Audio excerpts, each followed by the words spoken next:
समांतर चतुर्भुज दिया हुआ है और दोनों का नाम क्या क्या है, RISK और CLUE।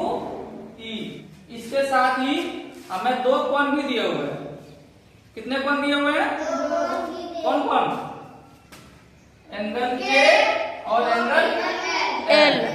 और हमें क्या ज्ञात करना है? एंगल एक्स का मान ज्ञात करना है। इसके साथ और क्या दिया हुआ है? एंगल के बराबर 120 डिग्री और एंगल एल बराबर 70 डिग्री। ठीक है ना, ये एंगल का सिंबल है। अब देखो, अब x का मान कैसे निकलेगा? आप ध्यान दीजिए, x का मान निकालने के लिए आप ध्यान से देखोगे तो यहाँ पर एक त्रिभुज बन रहा है। Yes sir. और त्रिभुज के तीनों कोणों का योग कितना होता है? 180 डिग्री। अगर हम किसी तरह से त्रिभुज का दो कोण निकाल लें तो तीसरा कोण निकल जाएगा। Yes sir. हाँ, अब देखो, दो कोण निकालने के लिए एंगल ई निकाल लेना है और एंगल एस निकाल लेना है। एंगल ई और एंगल एस। अब एंगल ई कहां से निकलेगा?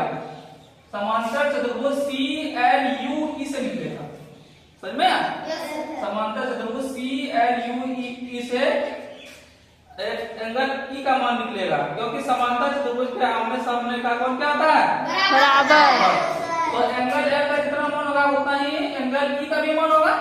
Yes sir. अब लिख लो। तो उसी प्रकार से एंगल ई का मान निकल जाएगा 70 डिग्री। फिर RISK में हम लोग जानते हैं कि समांतर चतुर्भुज के आसन्न कोणों का योग कितना होता है? 180 डिग्री। तो एंगल के बगल में एंगल R भी है और एंगल S भी है, लेकिन हमें S निकालना है। तो अगर ये 120 डिग्री है तो इसका मान कितना हो जाएगा? 60 डिग्री। आसन्न कोणों का योग 180 डिग्री होता है। तो ये 70 हो गया, ये 60 हो गया। तो बाकी इस त्रिभुज में जो है दो एंगल निकल गया, तो एक एंगल निकल जाएगा। अब हम इसको लिख लेते हैं, जो भी हम काम किए उसको अब हम लिख लेते हैं। समांतर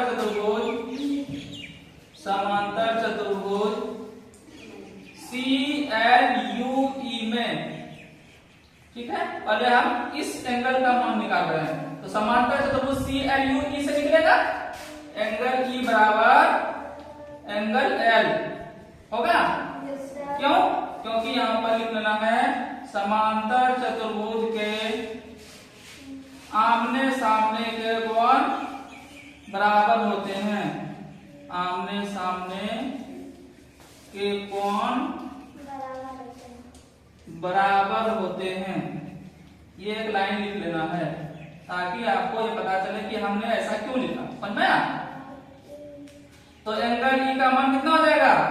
एंगल एल का मान कितना है उतना ही हो जाएगा 70 डिग्री। अब देखो एंगल ई का मान निकालिए। अब एंगल एस निकालने के लिए किस चतुर्भुज में जाएंगे? RISK। अब समांतर चतुर्भुज RISK में जाएंगे तो एंगल के प्लस एंगल एस बराबर कितना हो जाएगा? 180 डिग्री। 180 डिग्री। Very good. क्यों? क्योंकि समांतर चतुर्भुज के आसन्न कोणों का योग 180 डिग्री होता है। हाँ, तो यहाँ पे लिख लेना है समांतर चतुर्भुज के आसन्न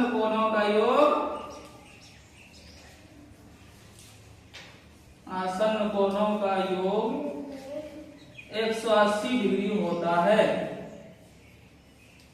ये एक लाइन लिख लेना है ब्रैकेट में। ठीक है। अब एंगल के दिया हुआ है कितना है भाई? 120 डिग्री प्लस एंगल एस बराबर 180 डिग्री। इसलिए एंगल एस बराबर 180 माइनस 120 बराबर 60 डिग्री। अब देखो इस त्रिभुज में एंगल ई और एंगल एस निकल गया। अब त्रिभुज यहाँ पे त्रिभुज का नाम दे देना है। यहाँ पर मान लेना है अपने से वो एक पॉइंट अपने से मान लेना, ठीक है, ताकि हम त्रिभुज का नाम आसानी से लिख सके। अब हम लिखेंगे किस त्रिभुज में? त्रिभुज ओ ई एस में। आइए समझ ना, त्रिभुज ओ ई एस में angle O E S plus ये वाला एंगल, इस वाले एंगल का क्या नाम है? ओ ई एस, है कि नहीं? अब एंगल एस को क्या लिखेंगे? ओ एस ई, ये वाला उसका नाम क्या होगा? O S E, O S E plus, अब देखो एंगल ओ का मान क्या है? एक्स है। ये तीनों का उनका योग कितना हो जाएगा? 180 डिग्री। आई बात समझ ना?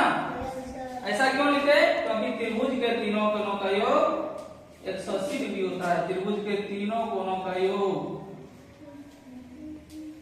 त्रिभुज के तीनों कोणों का योग, ये एक लाइन लिख देना है।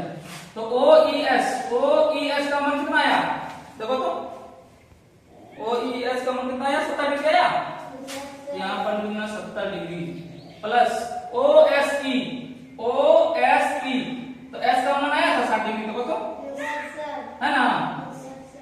तो 60 डिग्री प्लस एक्स बराबर 180 डिग्री, इसलिए x बराबर 180 माइनस 130, 50 डिग्री। ये देखो x का मान निकल गया।